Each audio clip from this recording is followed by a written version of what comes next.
Hey, this is Paul, and today I thought I'd show you our plans for 2024 and how we're going to do some changes here in our dragon fruit collection. Well, first off the bat, hopefully you can see that we applied a lot of mulch here. In fact, well over 100 bags, and I covered my drip. So the first thing I learned is when I didn't cover the drip, like you could see over here, well, when I started weed whacking and getting rid of the weeds, I started damaging all of my drip lines. So I regret not burying them. The soil was really hard. I can make excuses, but I learned that I want to cover my drip and bury it. So you can see here, I'm going to have no weeds. I'm going to save a lot of time. I will no longer have to weed whack several times and replace and fix the drip. But I just waited until one of our big box stores had a big sale on mulch. So they offered 4 bags for $10.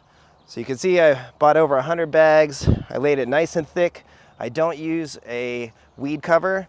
I just like to keep it natural. And if you use it nice and thick, about 2 to 3 inches, and weed whack down to the nub, the weeds don't come back in my experience. So we did this last season in a different section of the yard, and I was really happy with the results.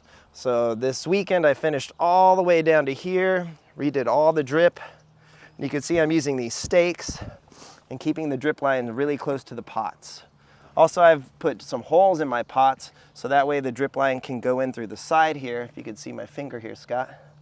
So I drilled a few holes, and that way I put my drip line into the pot like this, and it's working pretty well. I also use adjustable drippers. So putting everything on drip, covering it with mulch, burying the drip is gonna save me a lot of time, and that's the plan.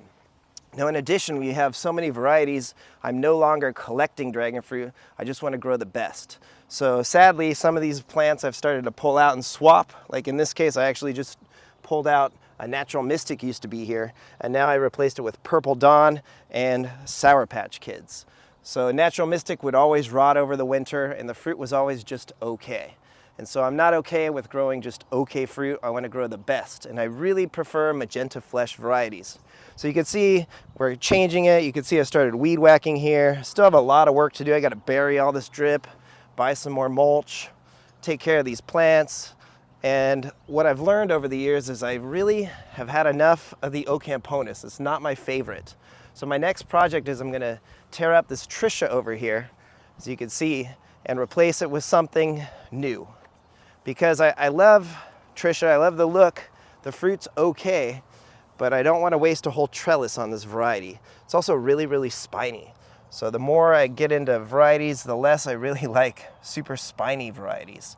And these ones can taste a bit earthy. In my opinion, they taste like sweet beets sometimes not. And they are still delicious, but I definitely don't think this is worthy of a trellis. So we're gonna put them over on the fence and use it more as a security fencing. So if you look, hopefully this will deter somebody or some animal possibly from climbing over our fence because nobody wants to get thorned.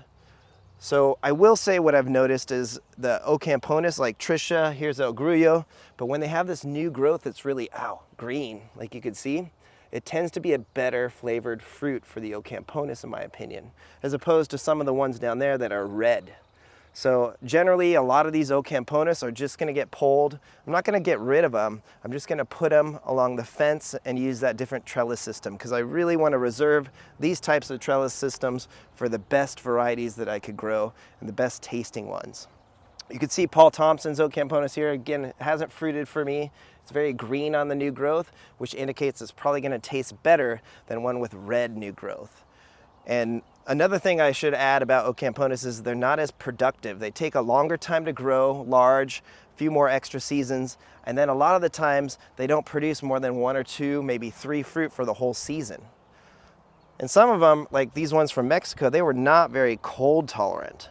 So I used to think that Ocamponus was really, really cold tolerant, but in my experience, a lot of these ones with shorter spines, the redder growth, they are not so cold tolerant. In fact, this one had stem rot, you can see here. So it rotted out. So I'm liking Ocamponus less and less. It's a polarizing fruit. Some people really love it. It's one of their favorite flavors. But instead, I prefer more the hybrids of Ocamponus. They're tasting a bit more on the sweet side, not so much acidity, but definitely sweeter, and I prefer them. Really beautiful looking fruit though. And here's what I was talking about with the red Ocamponus. These ones tend to taste more astringent in my experience. And this is Kenderson's Ocamponus, probably one of the prettiest growing branches in the summer. This whole new growth will be blood red, absolutely stunning. But like I said, taste-wise, it's just not there.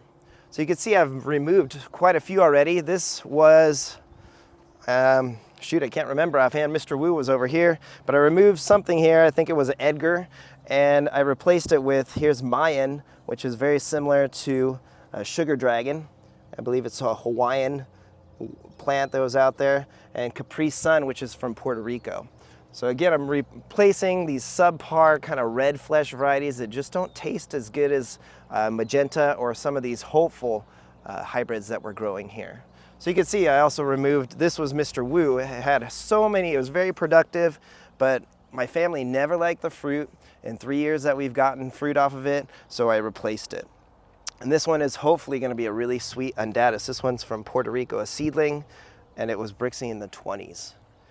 So it's definitely like the Game of Thrones here, where only the best varieties are going to stand and develop and get to keep a trellis.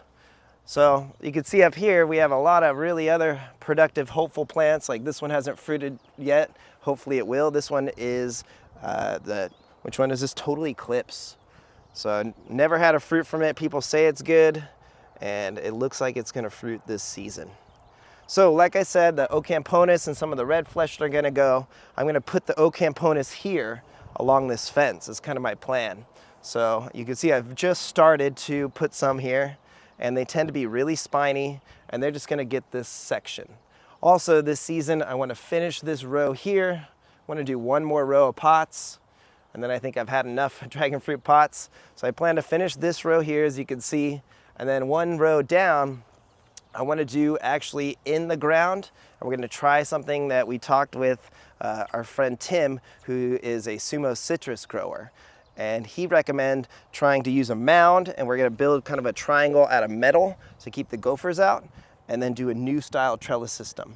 So that's what I want to do in this part of the yard. As you can see, I have a lot of weeds to whack and mow. It's going to be a process, but that's the goal for 2024. So again, changing out varieties rather than collecting, getting rid of a lot of the red fleshed and the Ocamponus, especially that just taste okay or kind of earthy to me, and really focus on those sweetest, greatest dragon fruit varieties. So that's what our plan is for 2024. Give us a like, subscribe. Hopefully you could follow along in our journey. Thanks for watching.